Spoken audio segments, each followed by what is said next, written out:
Welcome to Alignment, using your values to invest in social change, brought to you by Oikocredit US. We're proud to bring you this third in our series of interviews with experts in the field of values-based investing. I'm Matt Eldridge, CEO of Oikocredit US. And I'm Sara, Shoff, Chief Operating Officer of Oikocredit US. We're delighted to have as our special guest today, Namrita Kapur, lecturer at Yale School of Management and expert in the impact investing space with a particular focus on sustainable finance.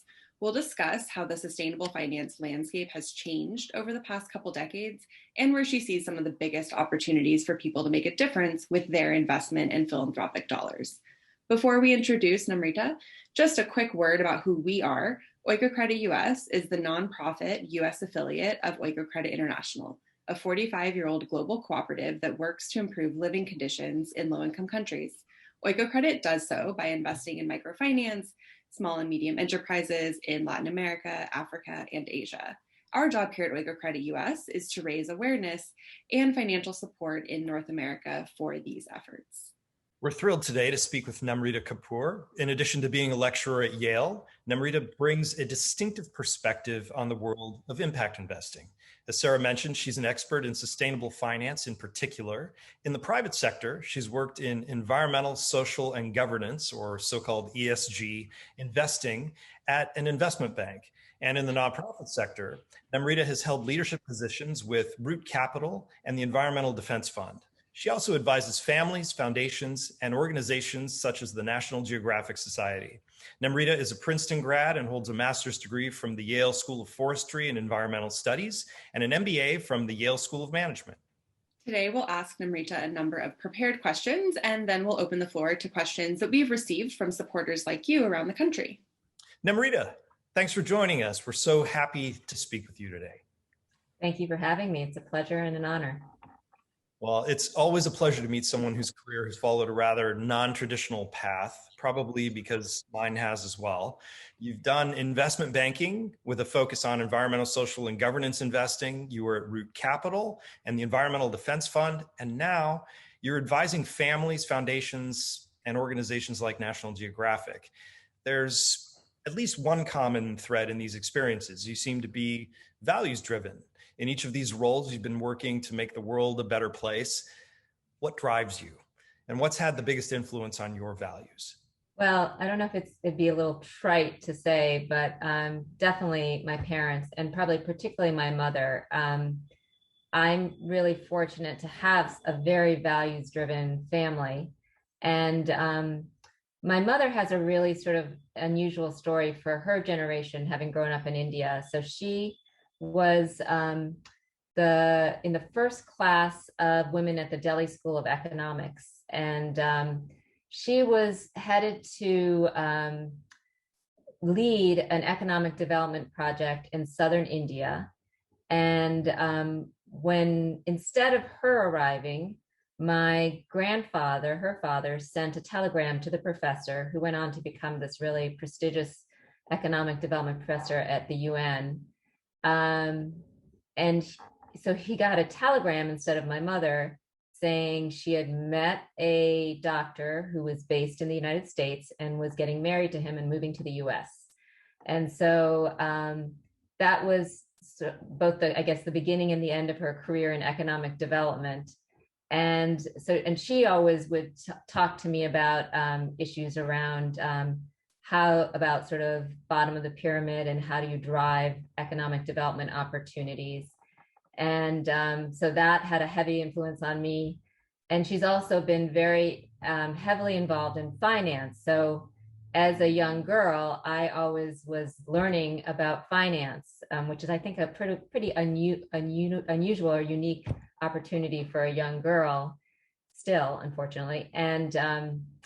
And so that has really sort of been the inspiration for me to think about how to thread sometimes sort of disparate things in my career. So like when I was in my first job after graduate school, I was working for the Environmental League of Massachusetts. I was their legislative director. And I was often sitting across the negotiating table with business and finance. And there were a couple things going on at that time. So it was late 99, early 2000. So the capital markets were booming. And so I had sort of I was painfully aware that all the money sloshing around in the capital markets was having probably a much bigger impact on environmental issues than policy was.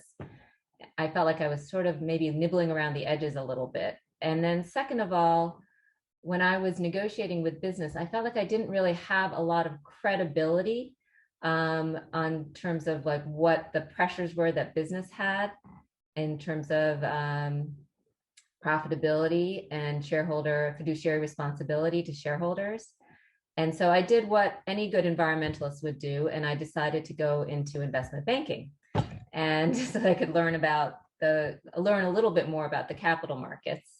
And I consider extremely lucky that I had some of the pioneers in environmental investing as my supervisors, people like Matt Patsky, who's now the CEO of Trillium Asset Management, the oldest social responsible investing firm in the country. Jack Robinson, who pioneered the first environmentally focused mutual fund, with the Winslow Green Growth Fund. And so I was learning from these incredibly seasoned experts in the finance world who also recognize that environmental, social, and governance issues not only were having a big impact on corporations, but started being able to sort of assess that and incorporate it into earnings reports and how you think about investing and stock recommendations and so forth. So anyway, so that was sort of a short version. Fortunately, I feel like I got very, very lucky. Had great family role models and then fantastic early professional role models. Got it. Well, and in a sense, you were active in impact investing, what was even called impact investing. You mentioned you were on the founding team at Root Capital, and that organization is now legend in the impact investing arena. What was it like to be a part of that founding team in what was then such a nascent industry? Yeah. Oh, it really was fantastic. It's hard to imagine that, like, there was a time. So actually, Root Capital, it was called something else, and so we actually had to change our name. We were just thinking like, oh gosh, this is the hardest thing ever. It was called Ecologic Finance, which now no one knows, right? But at the time we thought we had so much name recognition there. How can we possibly change our name? And now none of us could imagine it being called anything but Root Capital. And it was just, I mean, it was really like, I say to the actual founder, Willie Foote, all the time, it was like flying the plane while you're trying to build it. Because there wasn't an asset class there. So, we were trying to like create all the scaffolding at the same time that we were sort of doing the operating model, which was exhilarating and exhausting at the same time. And yeah, it was, but I have to say, one of the things that I absolutely loved about that time is that you really got to know the whole supply chain when you were doing your work. So within the same, sometimes hour, I would be talking to the treasurer of Starbucks. And then at the end of the hour, be talking with Crisostomo, the head of a coffee cooperative in Peru, and sort of everyone in between in that supply chain custody. And so like, how lucky was I to, like, in my role, be able to really have that diversity of work in a day-to-day. And then also just like the people, just as you can imagine, I mean, that's what it always comes down to, is just you meet the most incredible people and you get the most incredible stories when you're really sort of being intentional about listening and understanding what do you need. And it's just so profound and humbling when you go and you visit these communities. I still remember an early trip we took to Bolivia, and we had been financing this group for 3 years already, but hadn't been able to visit it because of a lot of unrest in Bolivia that didn't make it safe for our investment officers to go there. So finally things had sort of settled down and we went to make a visit. And it wasn't for the faint of heart, even without unrest, because it was along what's known as the Roadway of Death. And so, you're on the side of a mountain, and you have two-way traffic, but it's a one-lane ledge that you're driving along. So it was a little scary. And then when we arrived at the cooperative, there was just everyone from the cooperative was at the gate. And they had a band playing, and they had these like really heavy duty garlands. I think they were meant for horses. They were like on a wood structure with flowers and everything. And our driver looked back at us and he says, "You realize that this reception is reserved for people like the president." So we just got this amazing hero's welcome. Everyone was trying to shake our hands as they led us through to the main speaker area, the main convening hall. And when we prompted them to tell us their stories, we said, our donors want to hear, how is our financing impacting you? And that helps motivate them to want to give more. And one by one, we had these mostly women, which is telling because like in Bolivian society, the women tend to be much more reserved. And so the fact that these women were willing to stand up in the midst of this large hall among their peers and speak publicly about how important this was telling in of itself. So they would stand up, and it was all the same stories. It was like, because you provide access to financing and we can earn more, we can now afford to do things like feed our families, get them medical attention when they're sick, send them to school because the closest school is a bus ride away. And so we need to pay for them to get there. I mean, all the basics, just so profound and so moving to hear how much, how valuable it is, and to be able to connect across, a world away through something as, seemingly sterile and wonky as financing, yet so important. And so, that was in the early days of Root Capital. I think that was one of the biggest challenges, was being able to communicate succinctly the impact. And as you know, sort of for impact investing, one of the big challenges and remaining issues is around metrics for impact, and that's the sort of holy grail for being able to really scale this to the scale that we need to in order for it to have the large scale impact we want it to. And it was challenging to figure out how to roll up these stories, essentially, because like the stories are so rich and can't be made into sort of discrete numbers. And anyone who hears the stories is sold and says, yes, this is something that's worth supporting, but that's not scalable, and continues to be a challenge.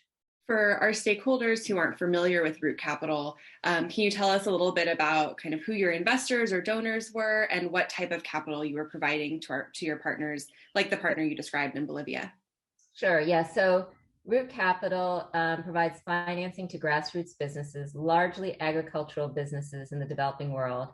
And these are organizations whose credit needs are too small or too large for microcredit, the $100 to the individual, and too small for the bankable corporates, the sort of $1 million range. And so that sweet spot we used to refer to, and I think it's still referred to as like the missing middle. There's not that big of a finance sector serving that missing middle arena. And so that's who we focused on. And our investors, we took on loan capital. So our investors, let me see if I can remember the 5 categories. It's been a while since I've done this. Foundations, high net worth individuals, corporates like Starbucks, the religious orders, Sisters of the Sorrowful Mother, Adorers of the Blood of Christ, Very Patient Capital, and then socially responsible investing firms like Calvert. So we aggregated our loan capital across those 5 categories. And on average, they would charge us about 2.5%. And we would lend the money out to these organizations at about 7%. And so we would make money off the spread, but because we were in such a nosebleed risk section of lending, our costs were very high. And so we couldn't cover all our costs just from that spread. So we were reliant on philanthropic dollars to subsidize our operating costs. But over time, we were sort of moving towards what we called operational self-sustainability, that as we started to have economies of scale in our loans, then we might be able to get to a point where our interest earned would cover our costs, which I'll say a caveat there. I mean, that's kind of what we thought was going to happen. But frankly, that was a very naive assumption, because if we were staying true to our mission, we were always going to be in a place where we would have to move into another sector of this agricultural small scale market, where we would be right back at the beginning again, where we would have those high costs. And so I think we made a mistake in sort of projecting this operational self-sustainability. We used to always say, like, naivete can sometimes be a strategic advantage. And so there was a good thing that, we thought, oh, we're going to be able to get there. And it did help in terms of sort of recruiting donors and investors early on. But then over time, we didn't shift, I think, that message soon enough. And it put a little bit more pressure on operational self-sustainability than was wise, considering what our mission was. So you've had really extensive experience in, if you would call them two different categories, both impact investing and sustainable investing. And we'll get to sort of what that spectrum looks like in a minute. But there's really been a shift in the past, say, 5 to 10 years, from purely negative screening, say, ruling out investments like defense, tobacco, fossil fuels, to a positive screen. So you rule in investments that meet certain environmental, social, and governance criteria. What are your observations about that change, having worked kind of along that timeline? And what does it mean for an investor wanting to use a values lens for their investments? Mm-hmm. Great question.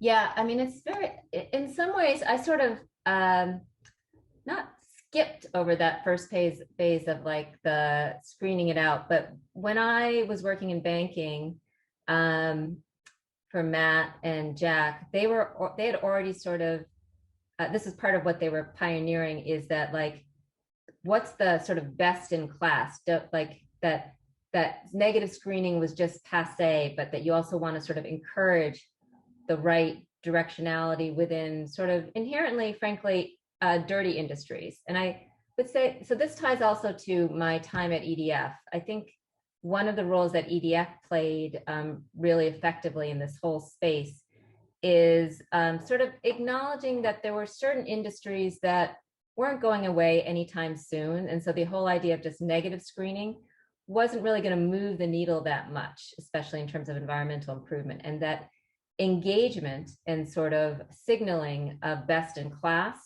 was going to be a more effective and more powerful type of way to drive sustainability.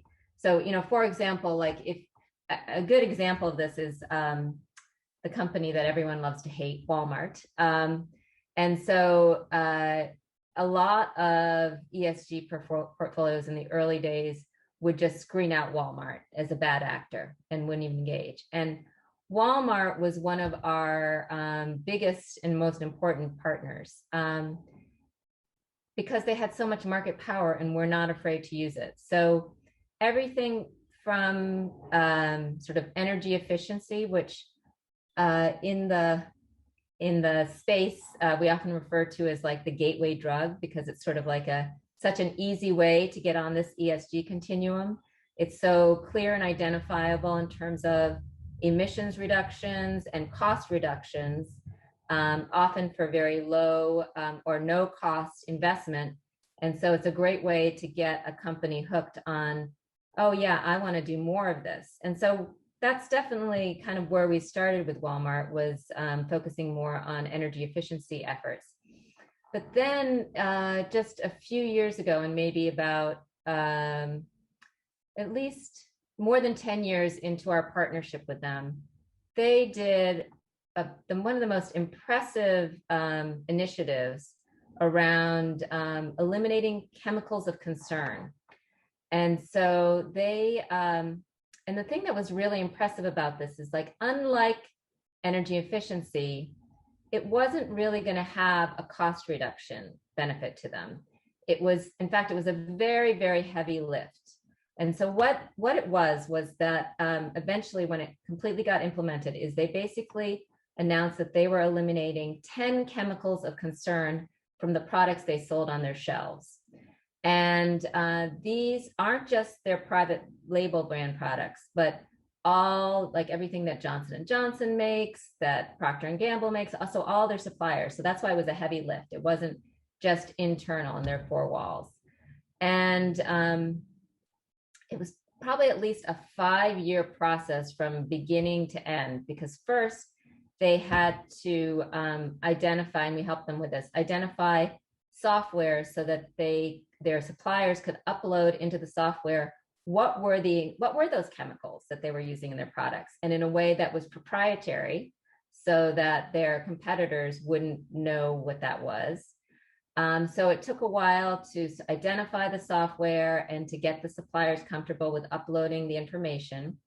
And then our scientists combed through those materials and said, okay, if there's 10 chemicals that you should prioritize, these are the 10, because of their toxicity and the exposure to people. And mind you, these were 10 chemicals that were not regulated by the federal government. So it was not something that they were forced to do. This wasn't compliance. This was, in fact, the CEO at the time said, this is a strategic driver of business. If you think about it, what was the Walmart, or is the Walmart logo? Save money, live better. They had spent a lot of time on the save money side of their brand, but not much on the live better. And so the narrative that they were addressing is like, okay, these products are cheap, but they're not safe. We can't afford to sell cheap products that aren't safe to our customers. We have to make sure they're cheap and safe. And so that's what this was about, was delivering on that brand promise. And so then once they had identified the 10, then they had to work with the suppliers on a timeline. They couldn't just quickly flip a switch and say, you have to do this or else we'll drop you tomorrow, because it takes a while. So that timeline, and then things like principles of substitution, because you don't want to eliminate one chemical and introduce another problem that might be worse. So this whole process, and a couple of things I'll mention in this particular effort is that they were very focused on sort of pre-competitive initiatives, and would host convenings with Target and other real retailers to say, how do we do this as an industry? Which is kind of unheard of, almost. And then the last thing, they weren't very public about this, but so our chemical management policy in the US at the time, and this was about 5 years ago, was the only piece of environmental legislation that had never been updated since it was first passed back in the 70s. At the time, there were about 80,000 chemicals available for use. Out of those 80,000, there were only 5 that were regulated. Not 5%, 5. As I used to say, like, holy guinea pig, Batman, right? We were just like, there was this like massive like public health experiment that was going on with these products and society. And so because of this focus of Walmart, they weren't very public about advocating for an update to the chemical management policy, but they were definitely back channeling, because they saw that as an important driver to make it easier for them to accomplish what they felt like they had to accomplish. And sure enough, within a year, we did have passed a new chemical management reform policy in the US. Long overdue, obviously.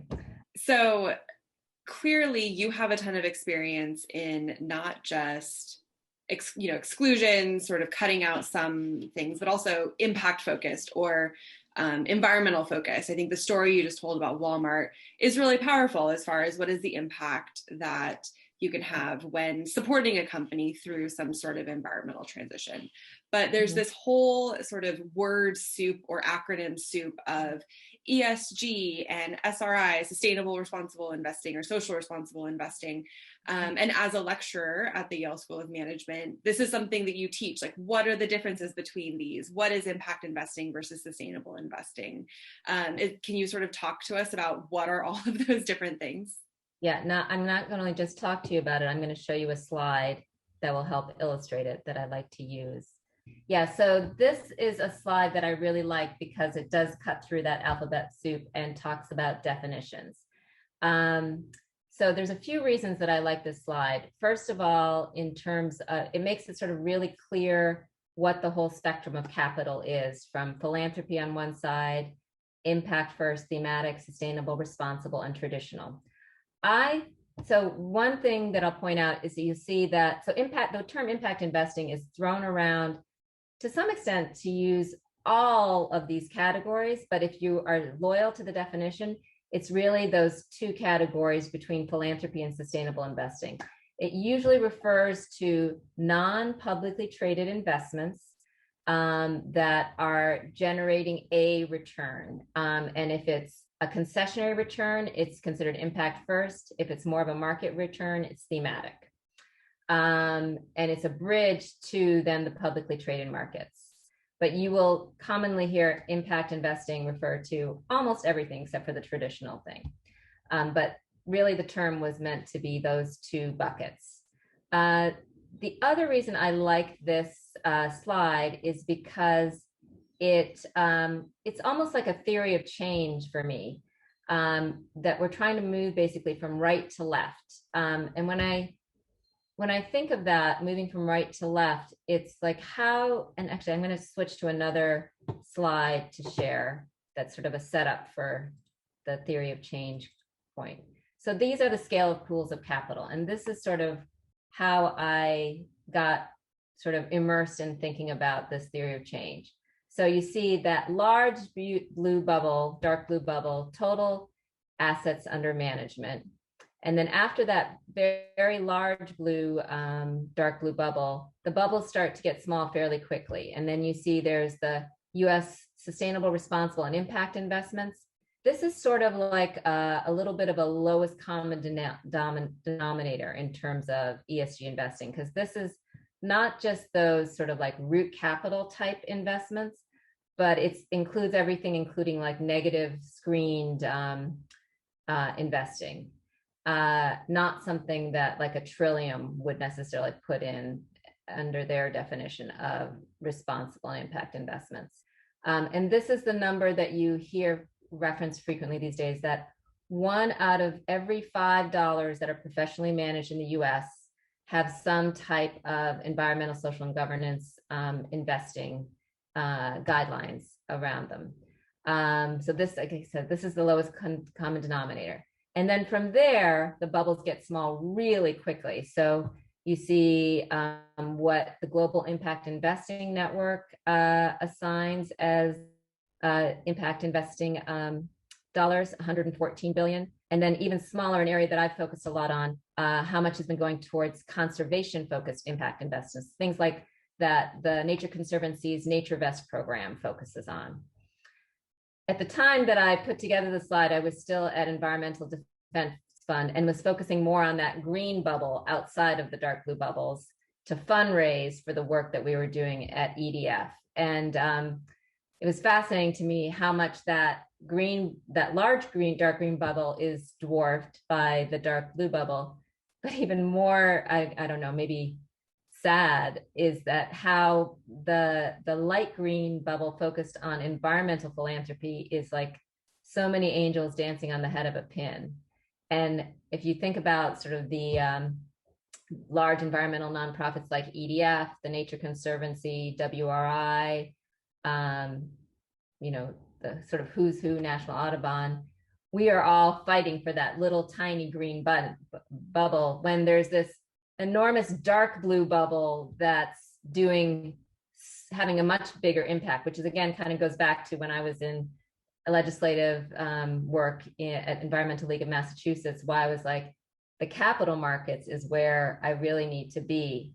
And if you think about it, so impact investing kind of grew up from noticing this disconnect. And so the impact investing world is basically sort of taking the green philanthropy and sort of saying, how can we aim it at that dark, big blue bubble to use that to co-opt that to help drive the things we all care about. So there's sort of two ways that I think about when I think about sort of a theory of change.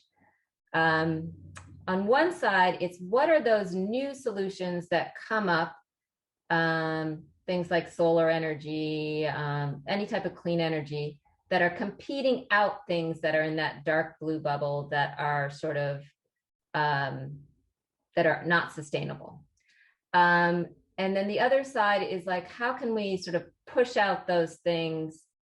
So if you think about that dark blue bubble, it's like, maybe I'll just make up a number, like 30% of it is unsustainable. Conventional energy, chemicals, heavy industrials, those are things that, like, in the long term, in terms of net benefit to society, are not well aligned. And so how do we think about sort of driving those things out, whether competing with new solutions, or the way that a place like EDF does it is through like sort of policy levers that can help make those less economically beneficial. And so hence the markets work in that way, in complying with the policy initiatives, essentially.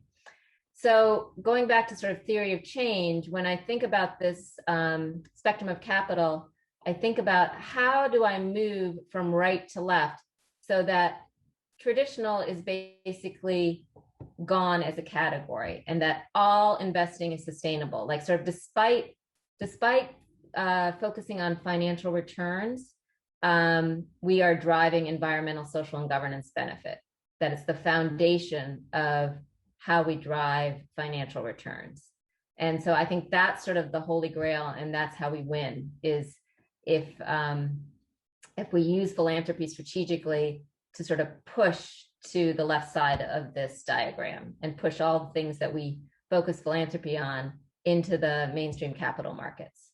Thanks, Namrita. I'm glad you shared both of these slides, because it helps put in context what is the impact, how does impact investing fit into this broader spectrum of how people and institutions do with their capital.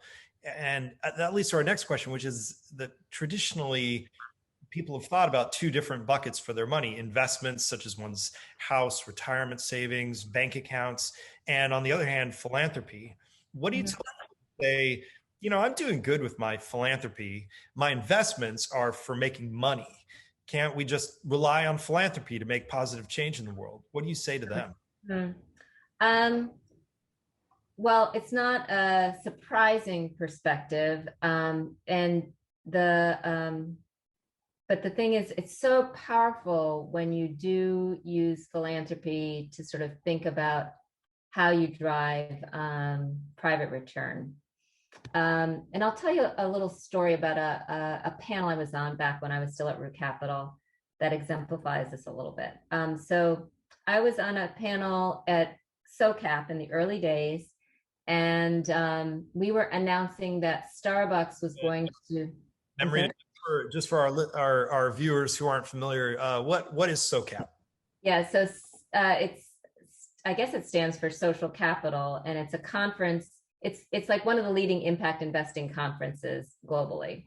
And this was probably, I think it started about a little bit over 20 years ago. And so this was probably at the second or third holding of that conference. And so we were announcing there that Starbucks was going to invest $10 million in our loan fund, which was going to be the largest investment we've gotten into our loan fund. One of the things that was really interesting about this investment is that it wasn't from the foundation side of Starbucks. It was from their balance sheet. So basically, they were sort of recognizing that our financing of coffee organizations was really critical to their growth goals as a company, and that if they didn't invest in us to do it, they'd have to figure out how to do it themselves anyways. So it was the treasurer, Richard Lauch, who was there to announce this investment. And so he very proudly announced this investment. And then sitting next to him was a fellow named Preston Pinkett, who at the time was the head of socially responsible investing at Prudential Investments, who had been invested in Root Capital for maybe 3 years at that point. And so he turned to Richard Lauch and he said, I don't like the fact that we are subsidizing Starbucks.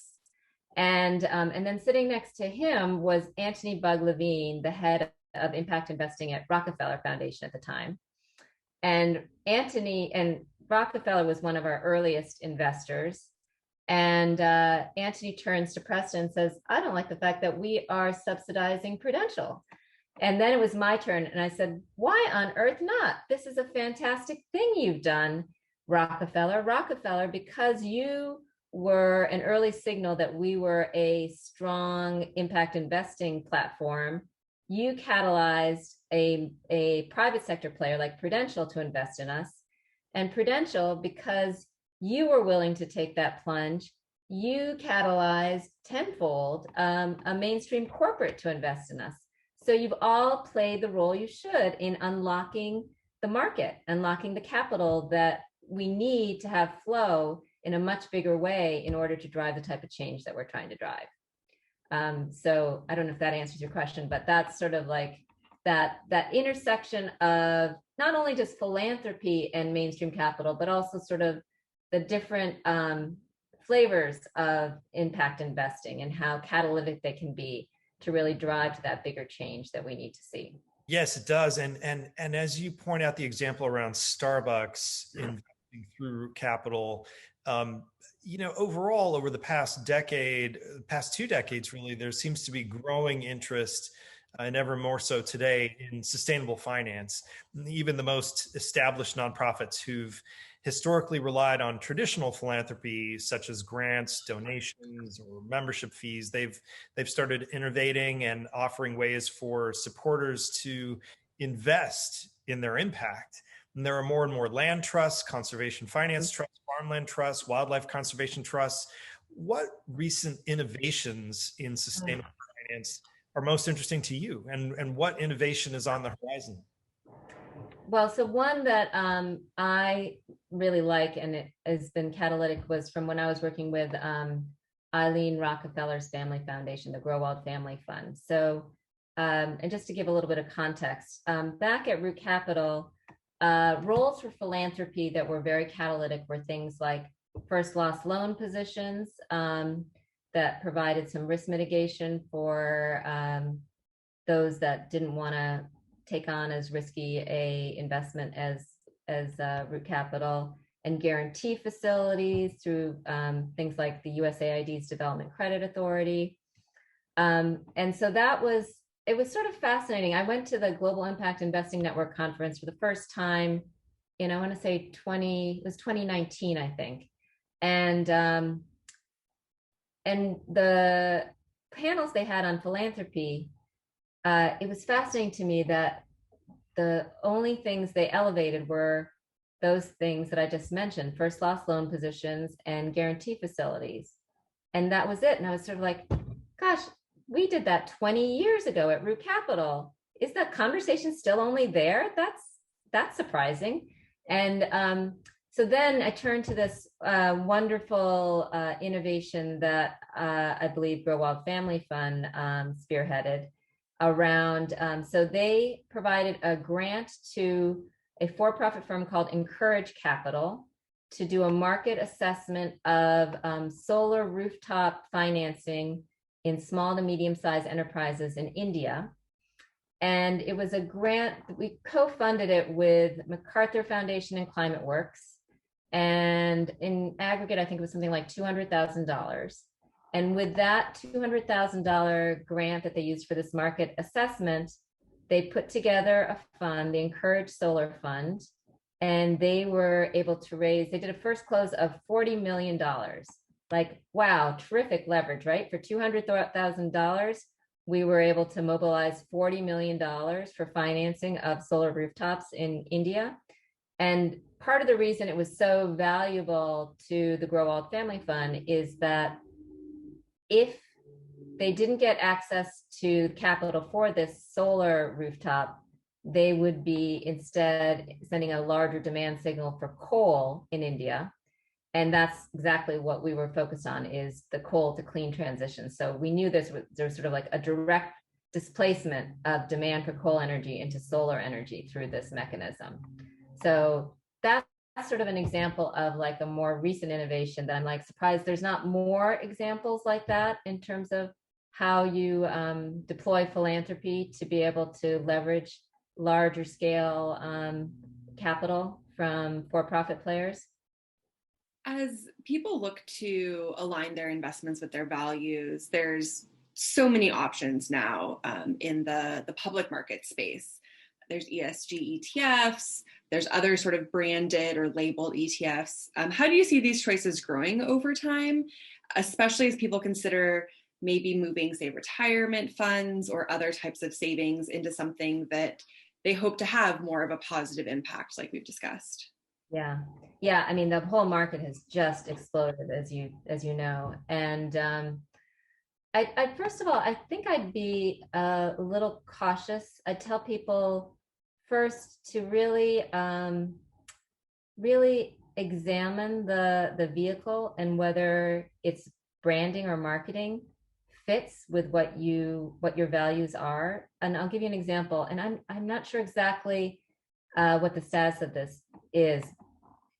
And I know, again, this friend of mine, Matt Paskey, who's the CEO of Trillium Asset Management, he'd flagged for me that you can call yourself a fossil fuel free investment fund, and the SEC, even if you have something like 30% of your assets are in fossil fuels, because of sort of the rules, SEC rules. And so that's why I say be careful. You need to really sort of ask the question about what am I investing in, and is it really aligned with my values the way I think it should be? There's a lot of what's known in the industry as greenwashing, claiming that you're purporting a particular outcome, but you're not really. And so that's my first word of advice, is make sure that you really sort of understand what's in the fine print, because it really does matter in terms of the outcome. Namrita, yes. Namrita, that sounds like a low sugar drink. I know, right? Right. Yeah. And then I guess the other thing is, the other thing I'd flag as a really powerful tool in this world that's often overlooked is advocacy engagement and the shareholder resolution piece in particular, which, I sort of stand where I sit. Trillium is legendary for its shareholder advocacy. And we just saw that sort of unbelievable vote at ExxonMobil, where investors through shareholder advocacy were able to name 3 new board members, first time in the history of shareholder advocacy that's ever happened. And so just flagging that as a really, really powerful tool. And so when you're thinking about your investing, paying attention to that aspect, because, unfortunately, I think there's only so much you can do in terms, especially if you're a retail investor, in terms of how you direct your capital, because sadly, even if you choose to move your capital away from something to another something, there's usually plenty of capital to kind of backfill for that void that you might have left.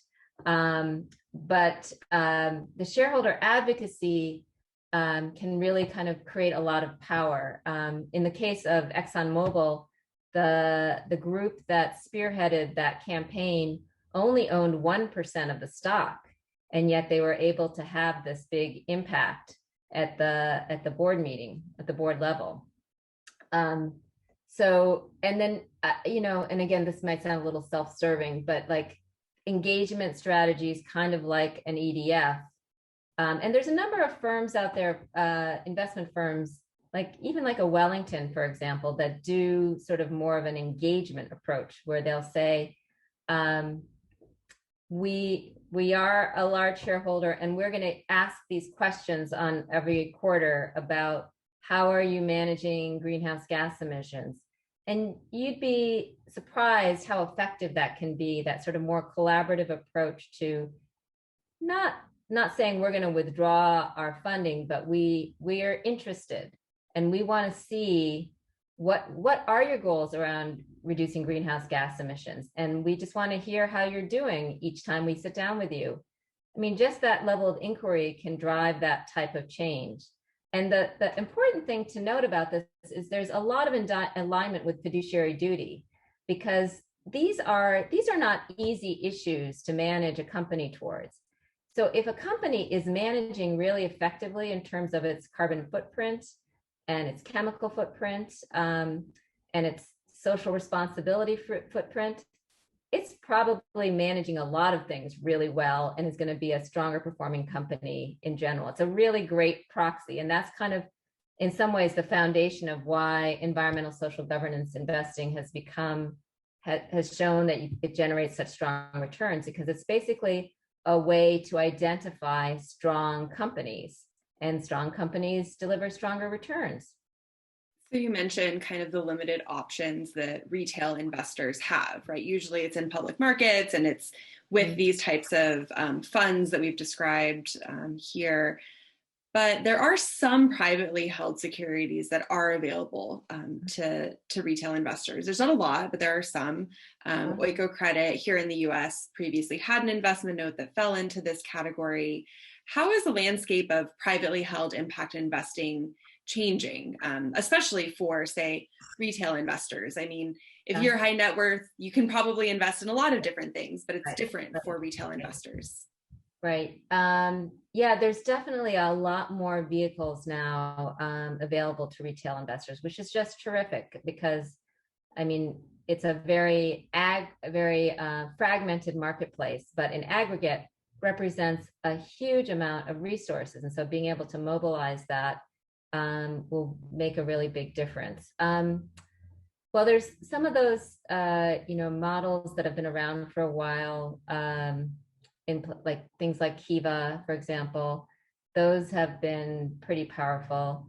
One it's not exactly the retail, but it's a significant one for someone who has a little bit more money and is an accredited investor, but doesn't have the bandwidth to do the type of analysis to develop a full portfolio, diversified portfolio of impact investments. There's I think a terrific platform called Portfolia, just like portfolio, but ends with an A instead. And it's focused on educating and activating women investors.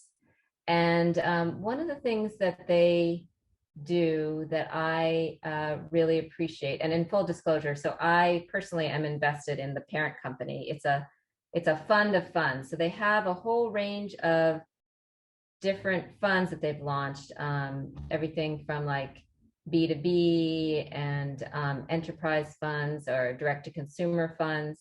So what they do is they pull together 100 investors, and each one puts up $10,000. So they've got this pot of $1 million. And then the whole process from pitch to investment is open source. So for anyone who wants to learn about how do you do due diligence on these companies, you get like a front row seat on the whole process. And there's usually 3 to 4, they call lead investors, who are seasoned investors who are actually sort of leading the process. And so you get to kind of watch what are the questions that they ask, how do they approach due diligence, and how do they think about valuation and terms and so forth. And then at the end of the whole process, they take that $1 million and they put it into 10 companies. And so you, as a $10,000 investor, have a piece of 10 different early stage companies. And so it's kind of like a angel investing mutual fund. And I think it's just a terrific platform. It kind of comes full circle to the beginning of my story, and like women and investing, we know that women are sort of underinvested in general, and sort of like in terms of like being kind of financial decision makers on budgets and so forth. And so this is a way that they're tapping into that marketplace and making sure that women are much more educated about finance. And a lot of times these early stage companies is where sort of the wealth creation occurs, yet women are usually sort of the least involved in that investing. So they're trying to, so there's two sides to their goals. So on one side, they're trying to educate the women. The other side is that they're focusing on women founded and women run companies to invest in. So part of the thesis is that those women run and women founded enterprises have a harder time getting access to capital because there's fewer women investors. And so by educating and creating more of a pot of those, then you help unlock more capital for these women invested and women run companies. Namrita, in the past few years, so-called recoverable grants have become more common as ways to support the impact of certain nonprofits. Last month, we interviewed Upaya Social Ventures CEO Kate Cochran. Upaya pioneered recoverable grants, and they're now raising their second pool of them. We launched our own recoverable grants in May with Oikocredit US as a way for people to use philanthropic dollars to support our impact in low-income countries. How do you think about recoverable grants and the spectrum of tools that people have for investing in impact? Yeah, so this was recoverable grants were a pretty important part of group capital structure as well. We used to talk about, and they were actually surprisingly difficult to fundraise for. And I say surprisingly difficult because relative to a grant where you're getting a negative 100% return, you're getting all your capital back. So you would think that you'd feel like so much better about that. And I think part of the problem is what we used to call at Root Capital, these two-pocket investors. So they look at their philanthropy through one lens, and they look at their investing through another lens. And so somehow, well, and I think it's actually was a step in the right direction by calling them recoverable grants. So it was in the right pocket, at least using the right lens. But somehow it still sort of migrated more into that investing lens. I think because there was this sort of sense of like return related to it. And so then all of a sudden it started being held to the standard of like, oh, it's a return. So that's my like financial people. It's usually like a whole different team, in fact, even. And that's part of the problem is like making sure these teams are integrated and thinking about it as a continuum. So, for example, like when it kind of goes back to that example of the Rockefeller and Prudential and Starbucks story I said, if you are showing that, because you think of the first sort of layer of return as being able to, is preserving capital. And then from there, it's, incrementally, then concessionary returns before you get to market returns. So it's this journey. And you learn so much in that journey. And so I think that's something that the philanthropist kind of overlooks when they're not providing the recoverable grant, is that you're not only getting your capital back, but you're helping the organization, you're helping the asset class learn so much, because you start to understand what are those important dynamics for capital preservation. And only once you've understood those can you start to then generate what are the next stages for trying to move towards market return. So things like, I referred to this in the beginning, and things that are like what we would refer to as the scaffolding for a new emerging asset class. So it was super important that we build a global impact investing network. It was super important we build Aspen network of development entrepreneurs. And one of the important things that we did in those types of forums was we looked at what made asset classes that emerged before us successful. So microfinance, for example. So we would inquire, we do like almost like a forensic analysis of microfinance and say, okay, well, what were the critical levers that helped mainstream this asset class? And how can we accelerate that process? And that's what these recoverable grants do. They not only provide immediate capital, but they provide the runway for learning. It's the risk capital. I think is maybe a better way to frame it up. It reminds me of a conversation I had at Grow Wild Family Fund, where so Grow Wild Family Fund is a venture philanthropy organization, and venture philanthropy was in vogue maybe like 20 years ago.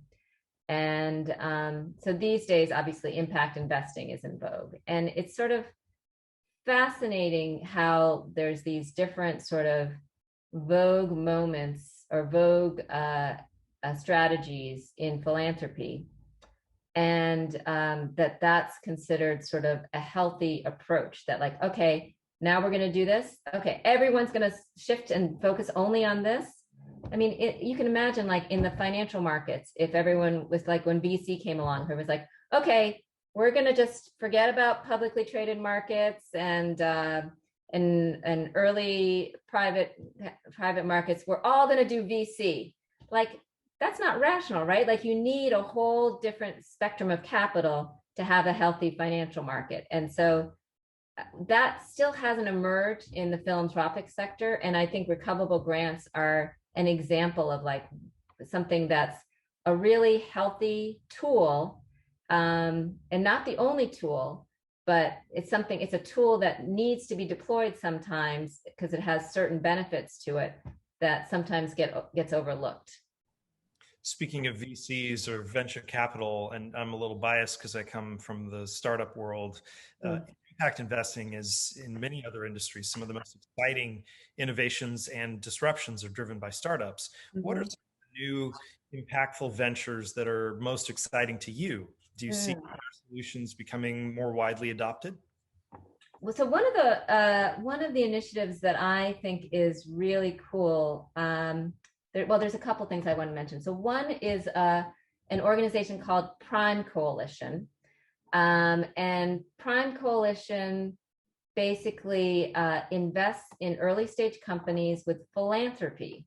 So it's those organizations that at scale would be really important for mitigating greenhouse gas emissions.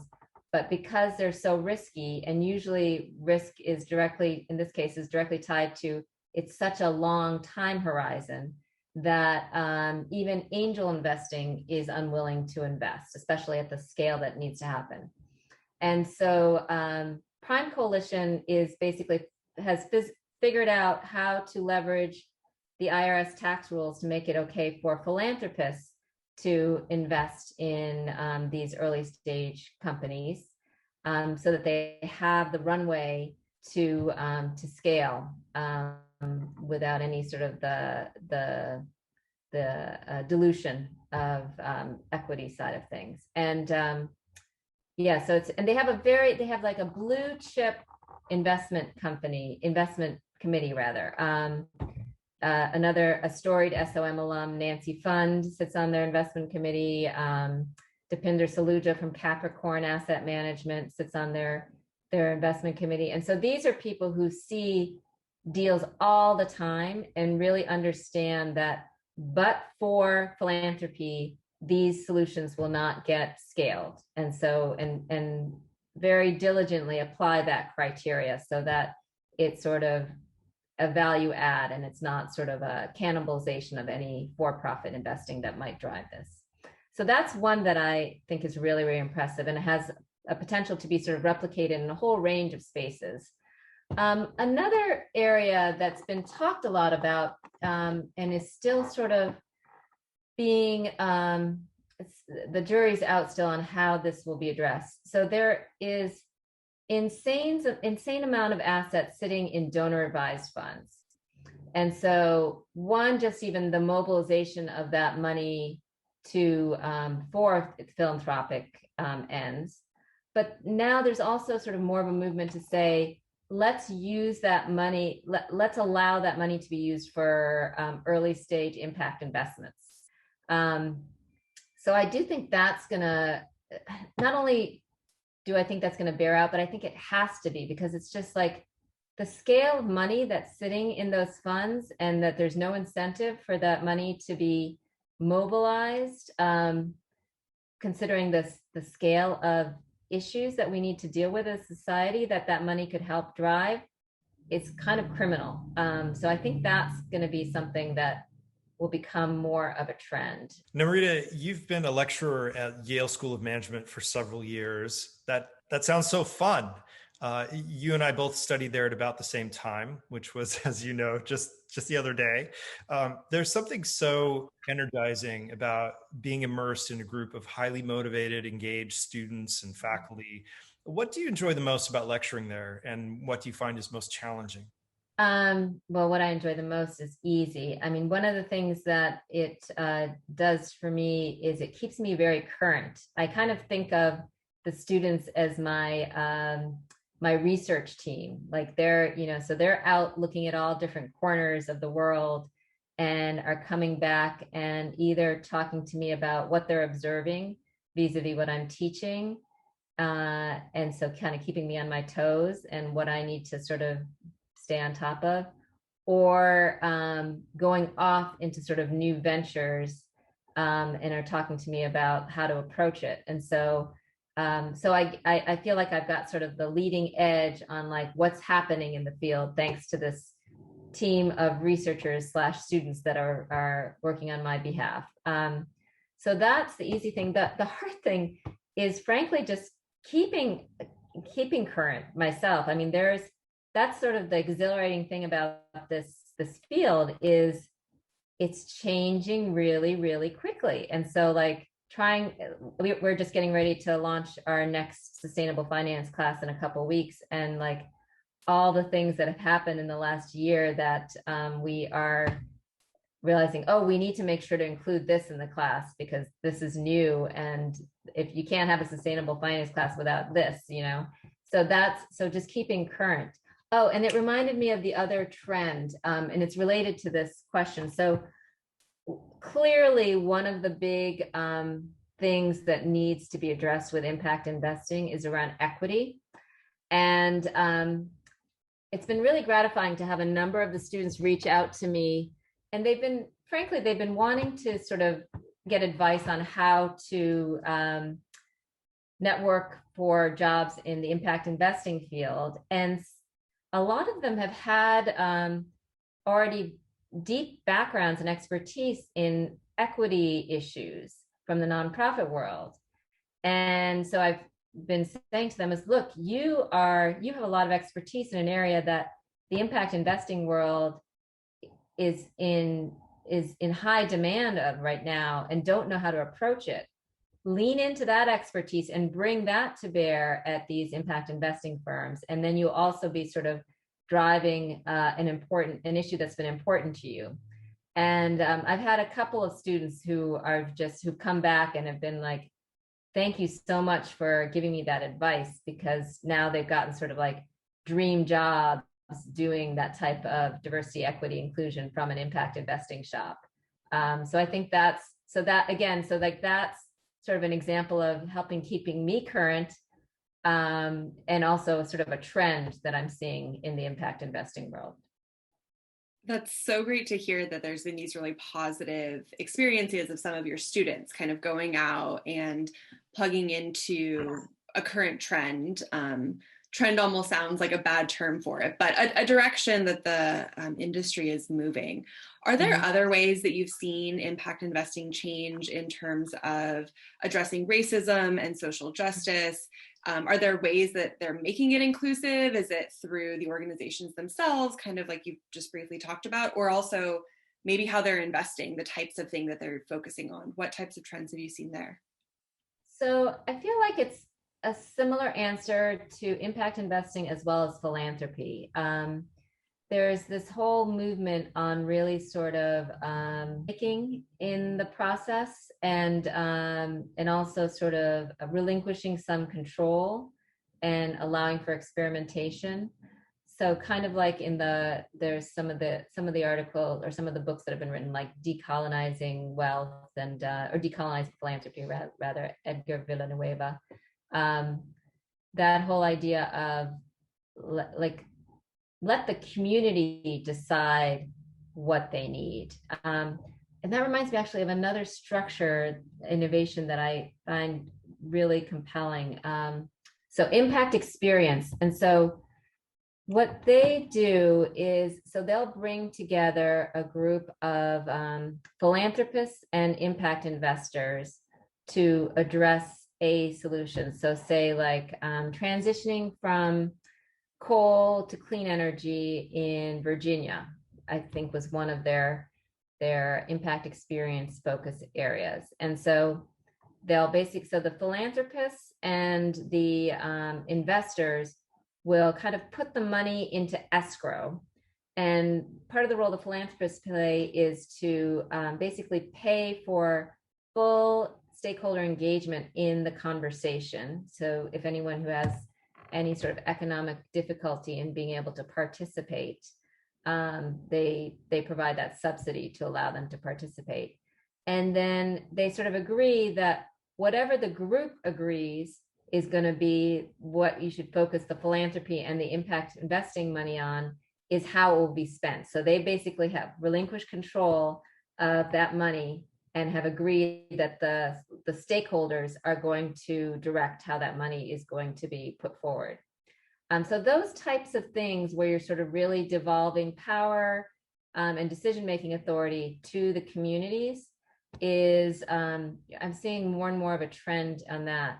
And frankly, I feel like it goes right back to root capital in some ways, because that was, to some extent, was our role. So we would finance the cooperative and make sure the cooperative was strong.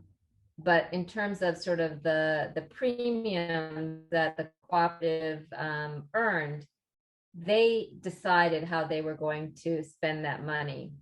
What was relevant to the community. In some cases, it was sort of it would be like a water treatment facility. In some cases, it was putting certain pieces of land into protected areas, but it was their decision. And I think that has this great benefit of, so you're not just helping address poverty alleviation, but you're really building sort of economic empowerment and sort of culturally appropriate interventions. And you create sort of a distribution channel by strengthening the cooperative that allows for a provision of all types of goods and services for that community, for these very remote communities. And I kind of feel like that's sort of the direction that philanthropy and impact investing needs to go even more, like needs to double down a little bit more on it. Thanks, Namrita.